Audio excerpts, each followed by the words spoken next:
Welcome to the Grace Fellowship Baptist Church Wednesday evening Bible study for November 5th, 2025. We are in the book of 2 Chronicles in chapter 22. Let's start in verse 1. The people of Jerusalem made Ahaziah, Jehoram's youngest son, king in his place, since the raiders who came with the Arabs into the camp had killed all the older sons. So Ahaziah, son of Jehoram of Judah, began to reign. Ahaziah was 22 years old when he became king, and he reigned in Jerusalem 1 year. His mother's name was Athaliah, a granddaughter of Omri. He too walked in the ways of the house of Ahab, for his mother encouraged him in doing wrong. He did evil in the eyes of the Lord, as the house of Ahab had done, for after his father's death they became his advisors to his undoing. He also followed their counsel when he went with Joram, son of Ahab, king of Israel, to war against Hazael, king of Aram, in Ramoth Gilead. The Arameans wounded Joram, so he returned to Jezreel to recover from the wounds they had inflicted on him at Ramoth in his battle with Hazael, king of Aram. It continues on, but let's go back and deal with some issues here. When Jehoram died, the people wanted a king. There was one son of Jehoram left alive. The rest of them were dead. And he is Ahaziah. He's 22 years old. That's kind of young for a king, but it's not absolutely too young. He's an adult. He's been an adult several years. If he's been working in the government, he understands something about how government functions, and he knows who the advisors are. And since it probably wasn't just yesterday that his brothers had died, it had been at least 2 years since Jehoram, his disease lasted 2 years before he died, and that happened after the raid. Everybody knew who was going to become king, and so from age 20 on, he was probably prepped for the kingship. And so him becoming king is not a big surprise, particularly since Jehoram was deathly ill, and there had been a prophecy he was going to die, etc. So him becoming king, he's probably as qualified as they can make him in whatever length of time there was between when all his brothers were killed and he was. Now, he's the one that hid best. He's the one that got scared the fastest. He didn't go defend the palace. This is actually the last guy you want to be king, but dead people don't make good kings, so they pick the living person. I get that. But he failed to do his duty as a prince. What gives him qualification to become king? They lived. Because he didn't act royally. So, and he's young. And not only is he young, but he pays attention to his mother's advice. Now, Scripture calls her a granddaughter of Omri. Omri was the beginning of the lineage that Ahab was in. He was the first king of Israel in that lineage, in that dynasty. He had been a general. He overthrew the previous king and killed all the people in the family and reigned in his place, reigned a few years, and then he died. His son Ahab, who was already an adult when Omri became king, reigned in his place.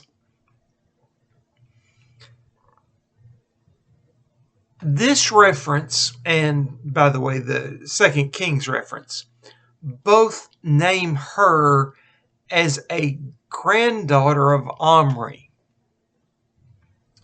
They're being kind to her. She's the daughter of Ahab. She's the daughter of Jezebel, the evil queen in the northern kingdom, who's yet to die. Jezebel is still alive at this point in time. So, King Ahaziah's grandmother is Jezebel. Yeah,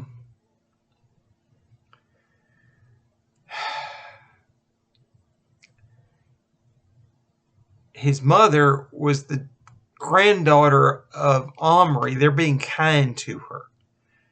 They're pointing out the family was evil, but they're referring back to the least evil of them all. The only thing he did evil was kill all of the previous dynasty and let his son marry Jezebel, daughter of the king of Tyre, and a Phoenician, and worshiping all these other pagan gods. Now, Omri, he bought the hill of Samaria and built Samaria as a city. He's the founding member of this dynasty that will soon die, by the way. Next week we'll get into that story because it's in 2 Chronicles also, edgewise, but it's there. And so Athaliah is directly her mother's daughter. She is the Judah equivalent of Jezebel. She's bringing the pagan worship in directly herself. She's encouraging it as queen with Jehoram. She had done that. She'd advised Jehoram to be the evil king he was. And now she is taking her son, who's young and inexperienced and doesn't understand being king fully, and giving him advice and making sure he has the advisor she wants him to have so that he gets advice from them that says the same thing she says. And she's taking the whole country to worship the Baals and the Asherah and all the other gods of the Phoenicians, and bring all that in that Jezebel had brought into the northern kingdom. She's importing it to the southern kingdom. She'd done it during her husband's reign, but now she does it in a big way in her son's reign.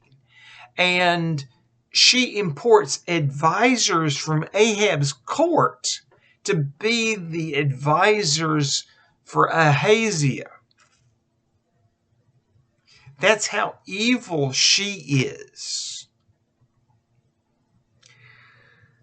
And Ahaziah is young and inexperienced and doesn't know any better, and he only has his father's example, so to speak, except he doesn't. He was 22 years old when he started to reign. His dad only reigned 8 years, which means he was 14 when his grandfather, Jehoshaphat, the righteous king of Judah, died. 14 years old is old enough to remember at 22 what things were like before, and how good they had it when they worshiped Yahweh, and how bad things are today when they didn't. So I don't give him one bit of credit for having bad advisors. He should have known. He should have chosen differently. He chose to pay attention to the evil advisors, to his mother. Now, I realize it's really hard to go against your parents. And she probably raised him and taught him his values. And he's probably already has these values and probably thought Jehoshaphat was, a stupid old man or something. I don't know. I don't not totally understand that, how you would think somebody who worshiped Yahweh was wrong, but okay. I could see from his perspective, Jehoshaphat was wrong, and he didn't understand that Jehoshaphat had brought prosperity and good, and that his father and his mother had brought evil, and it wasn't just random chance that was the condition of the country was the consequence of their evil. And at 22 and at 14, you don't necessarily see that. I get that. But 14 and 22 are both old enough to make a decision, and he made the wrong one. He had seen the good and chose the evil. So he bears full responsibility for his bad decision. He could have chosen better.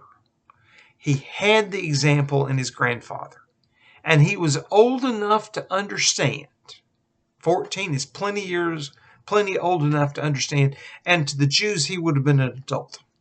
So he could have made an adult-like decision at 14 to worship Yahweh and depose his mother and ignore all the advisors she said, and basically if she advised it, those people are to be ignored, and find people who worshiped Yahweh.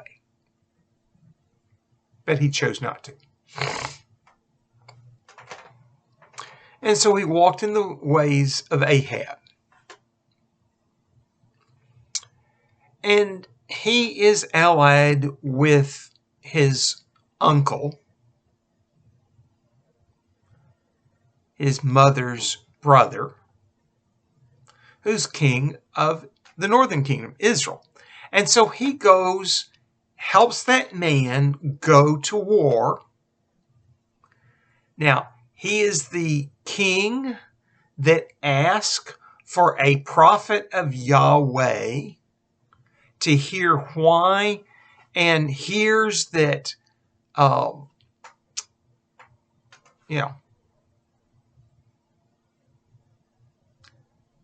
he was with his father when his father, probably he was old enough that he was with the army as a grand prince of the country when Jehoshaphat asked for a prophet and heard that Ahab was going to go to Ramoth Gilead to die, and then saw him die. And then, he's now going back to attack the same king in the same location that killed Ahab. I mean, this is deja vu all over again. He should have known. He was not unaware of the facts.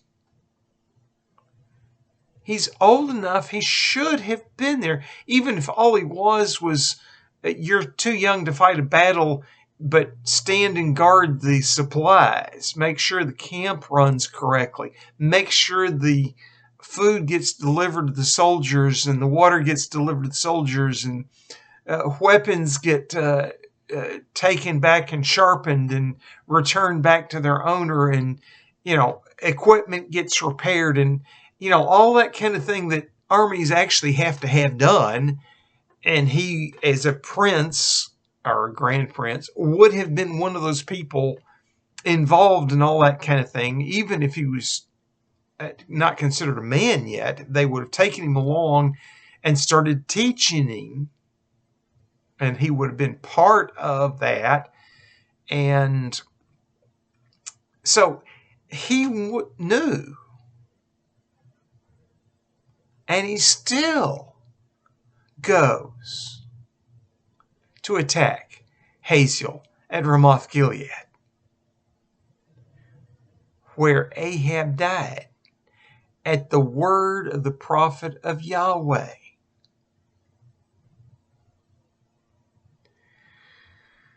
And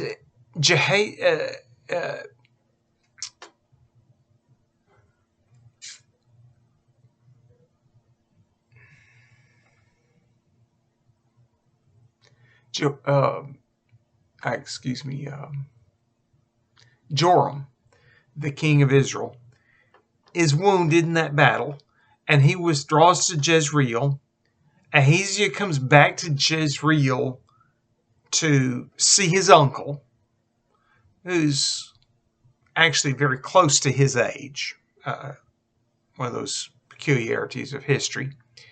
And so at that point in time, we get the rest of the story.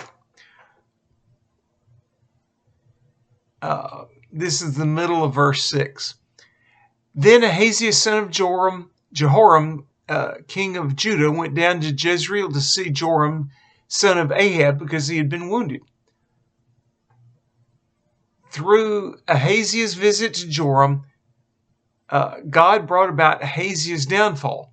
When Ahaziah arrived, he went out with Joram to meet Jehu, son of Nimshi, whom the Lord had appointed to destroy the house of Ahab. When Jehu was executing judgment on the house of Ahab, he found the princes of Judah and the sons of Ahaziah's relatives who had been attending Ahaziah, and he killed them. He then went in search of Ahaziah, and his men captured him while he was hiding in Samaria. He was brought to Jehu and put to death. They buried him, for they said, "He is a son of Jehoshaphat, who sought the Lord with all his heart." So there was no one in the house of Ahaziah powerful enough to retain the kingdom. Now, apparently, Ahaziah does have children. He does have sons, but they're probably not adults in Hebrew society. They're probably younger than 13, and no one would have thought of letting them be king. They might be king once they reach majority, but not before they reach majority. So there's nobody strong enough to be king when Ahaziah dies. He's the only male adult in the land that's royalty.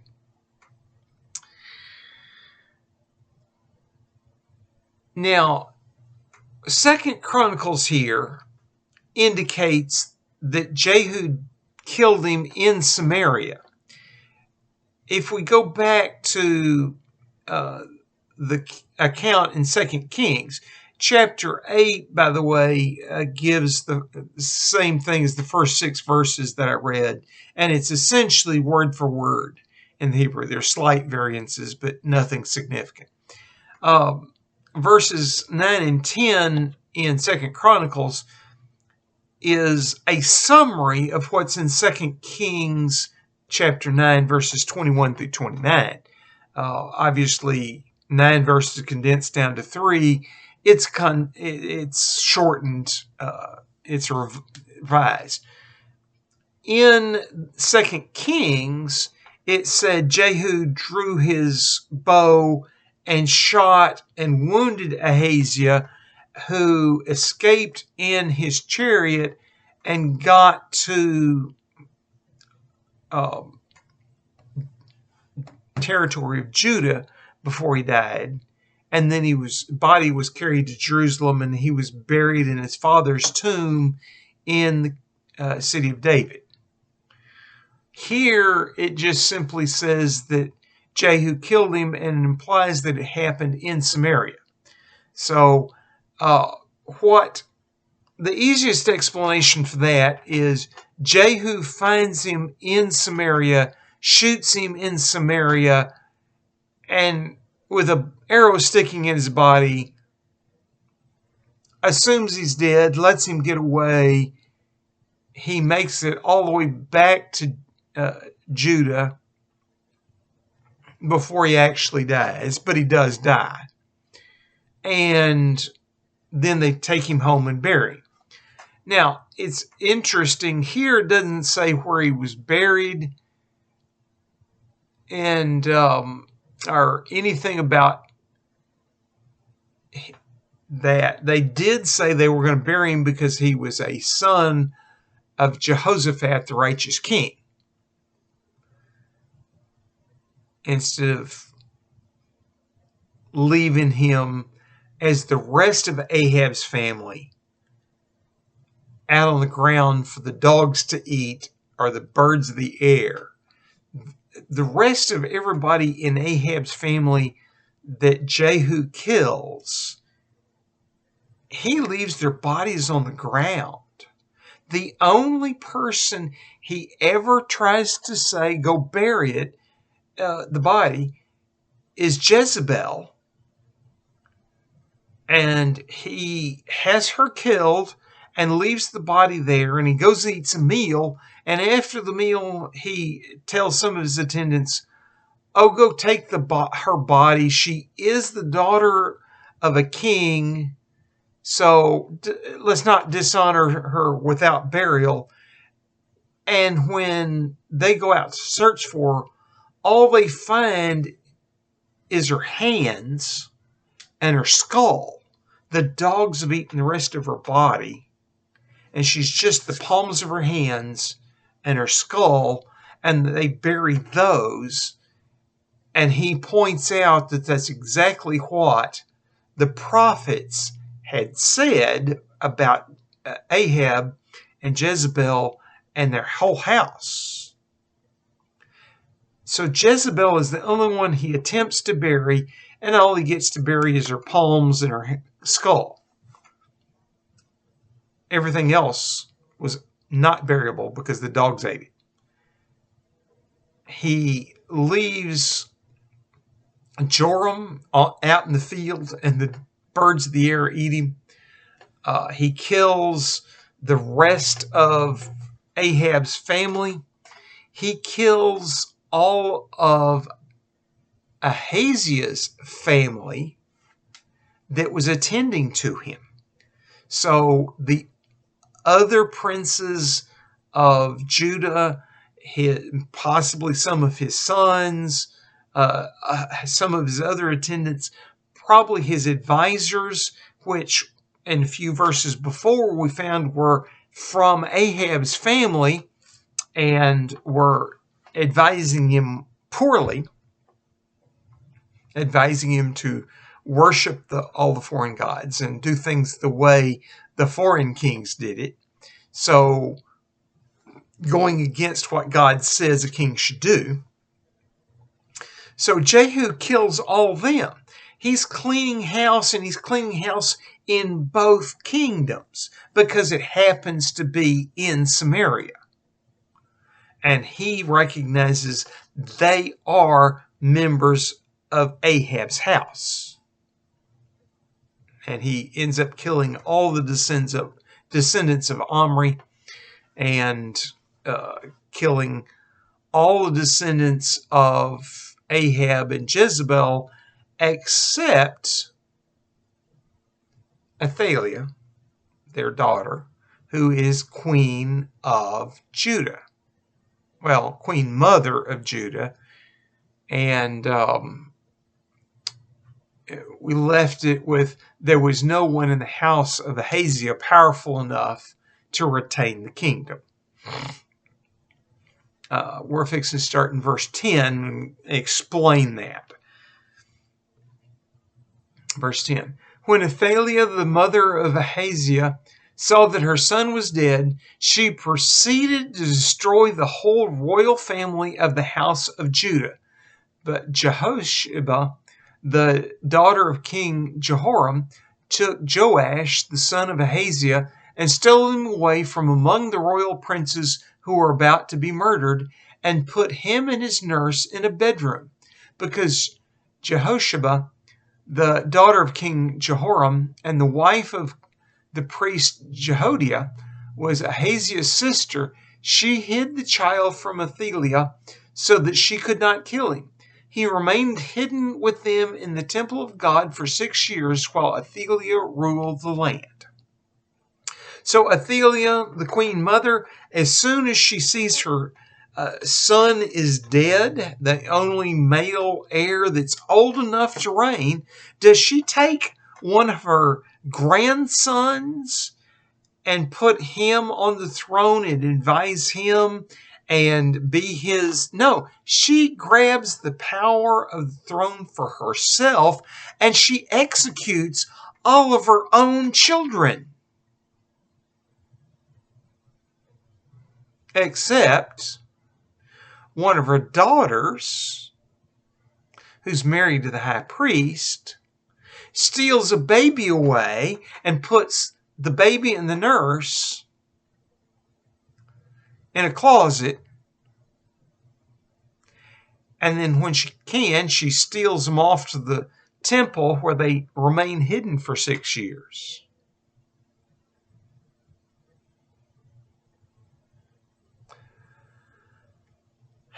She does the world a big service.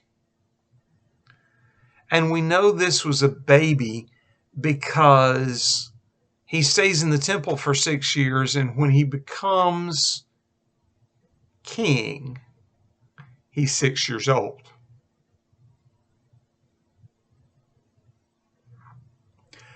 So he may well have been a newborn. And when they say nurse, they're meaning a wet nurse, somebody who feeds the baby. Yes, in that culture, there were professional women who fed wealthy people's babies. There's no formula. And would you think the queen or the queen mother or somebody like that would put it in her service to breastfeed a baby? She's too valuable, too important for that. So you hire some other woman who is still lactating to feed the royal child and care for it and tend it and change its diaper and all the things that you need, the baby needs. And so they hired people to basically raise the child for them. And that was fairly common. It's fairly common in royalty up till we get formula made. Fairly common among the very wealthy around the world up until formula gets invented. There are literally people alive that are older than baby formula, still alive today. So this is a phenomenon that's been going on for millennia, and we don't recognize it anymore because it has been vanished from our society. But there's still societies in the world where baby formula is not trusted that much, and if the mother can't feed or shouldn't feed for whatever reason, a wet nurse is hired, and that person is sometimes more important to the baby as they get older than the birth mother, because in effect they become the one that mothers the child. And so Ahaziah's sister, who's married to the high priest and apparently worships Yahweh, steals the baby away and his wet nurse, puts him in a closet until all the bloodshed is done, and then sneaks him off to the temple, and the baby stays in the temple for 6 years.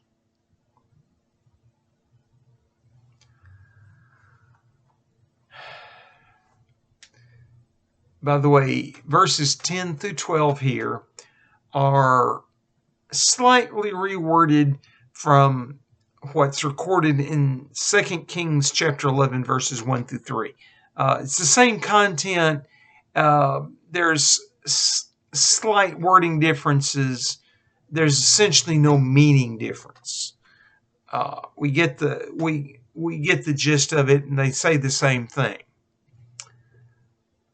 So what chapter 22 is a shortened version of 2 Kings 8, 9, and 11.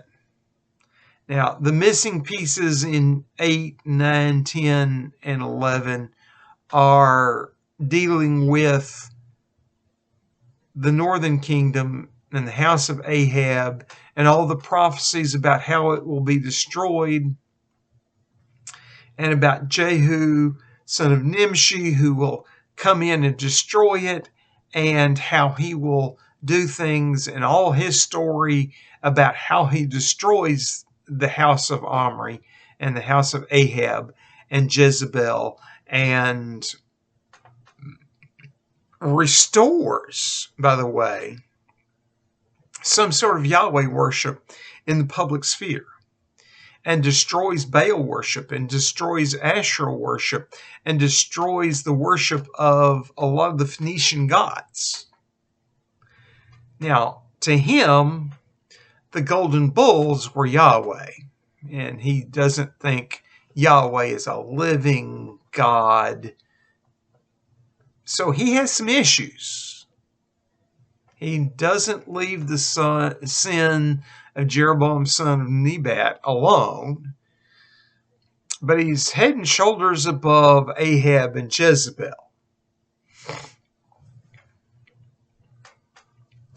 That's not to say he's a great man, but he's a much better man than Ahab and Joram, Ahab's son. And so he will end up being a better king. And the prophet promised that his lineage would go for 4 generations. Most of the dynasties in the northern kingdom were at most 3 generations. He got the benefit because he wiped Ahab's house out, and wiped it out well, and wiped out Baal worship in the process, that his lineage would go for 4 generations. Now, his great-grandson, I think, lasts 1 month or something like that before he's killed and a new dynasty starts. But, you know, his dynasty lasted 1 more generation.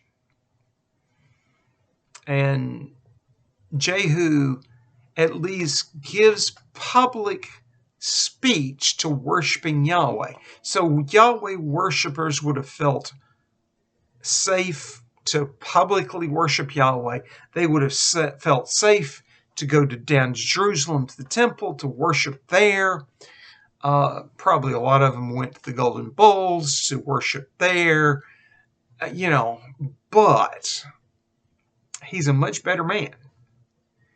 But part of that wiping out Ahab's household, he kills Ahaziah, and all the members of Ahaziah's family that had any chance of being king.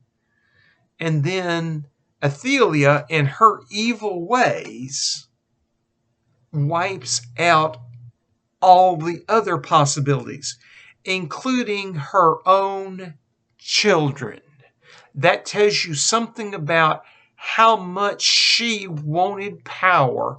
She was willing to kill her own children to make sure she had the power. That tells you all you really need to know about her heart and how evil she was. She wasn't even willing to say, I'm regent and this little baby is going to become your next king when he gets old enough, and then raise him and teach him. No. She kills the children. Don't know who she thinks she's going to rule after her. She thinks she's going to live forever or something. I don't know. I don't understand that kind of thinking. but that tells you how evil she is. And this is kind of the low point for a long time for the southern kingdom, the kingdom of Judah. It has no king for 6 years, and the woman who is queen is the daughter of Ahab and Jezebel, and she is vile and evil and bringing pagan practices into Judah that are being removed from the northern kingdom. Literally, in this 6 years, the northern kingdom is more righteous than the southern kingdom, because they're at least wiped out Baal worship, wiped out Asherah worship, wiped out the other Assyrian gods, not Assyrian gods,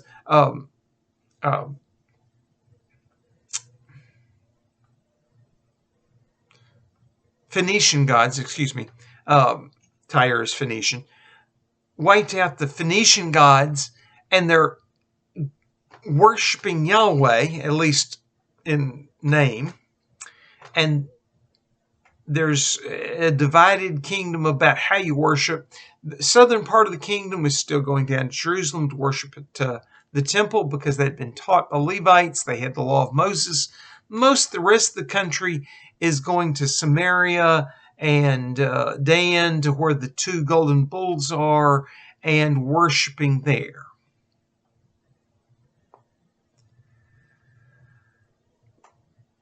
Maybe some of those people are worshiping Yahweh in their heart. It's just too far to go to the other kingdom. And besides, Athaliah's the queen, and do you really want to go down to her country anyway? Elijah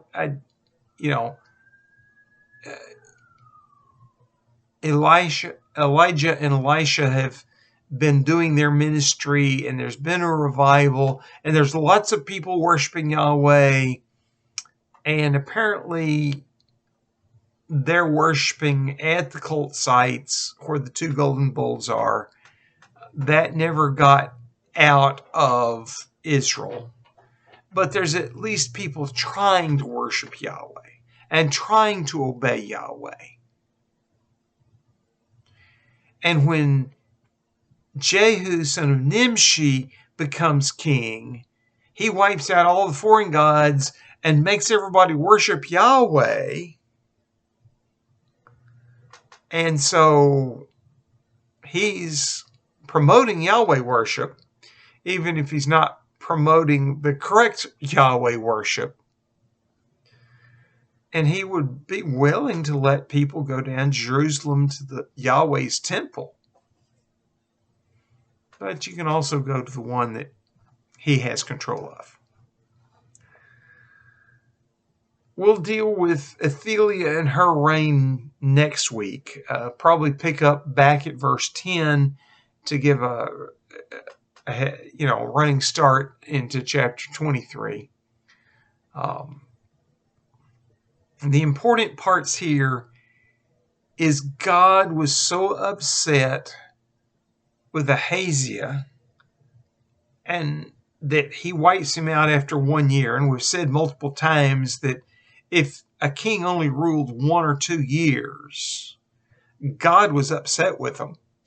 And God's upset with him because he's allied with Ahab's family, and God's wiping that family out, and he only gets to reign 1 year because he's part of the family too. He gets buried, according to 2 Kings, in his father's tomb. Well, his father's tomb, we read last week, was in the city of David, but not in the tomb of the kings. So he does not get the honor of being buried with kings. He gets buried with the dishonor of being buried with the other guy that they thought was evil. Well, it's only been a year since his dad died. His dad's body's still in there. It hadn't decayed enough for them to scrape the bones up yet. It takes more than a year for the body to decay in that climate. to where it's just bones and you can scrape them up and put them in an urn. So his body is laying there against his dad's body in the tomb. It'll be a few years before they can scrape that up and put it in urns.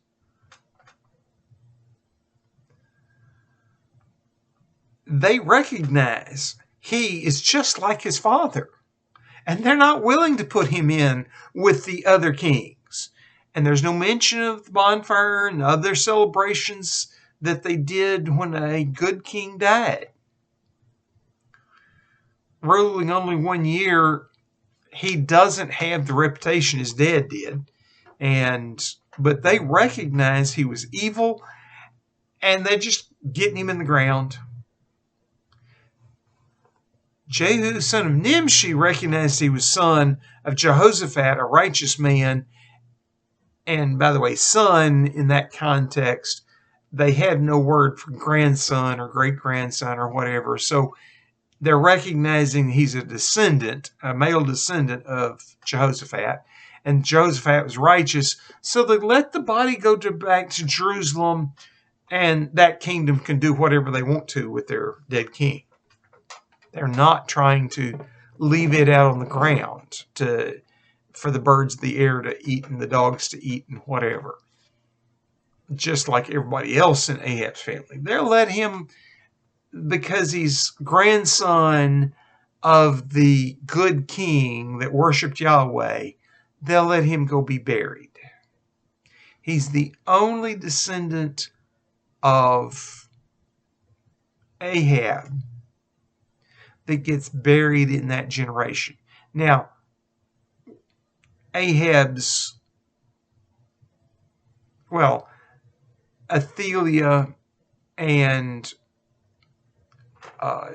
Joash, the baby that stole away, and all of Joash's descendants are technically descendants of Ahab, and Joash is in the lineage of Jesus.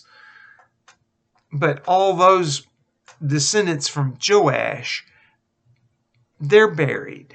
And some of them are buried with the kings of kings of Judah. So he becomes the restart for the lineage, but we'll deal with that next week. We'll deal with that in 2 weeks, probably. Holy Father, you had a plan in place to clean up Judah, but it also was painful in that the people would have to suffer under an evil queen who was so vile that she had no plan for succession and killed all of her own children. And the people would recognize that her way was evil and want to repent. And you put in plan a place where they could. Lord, I ask that you have more mercy on us than that. We're about that kind of evil.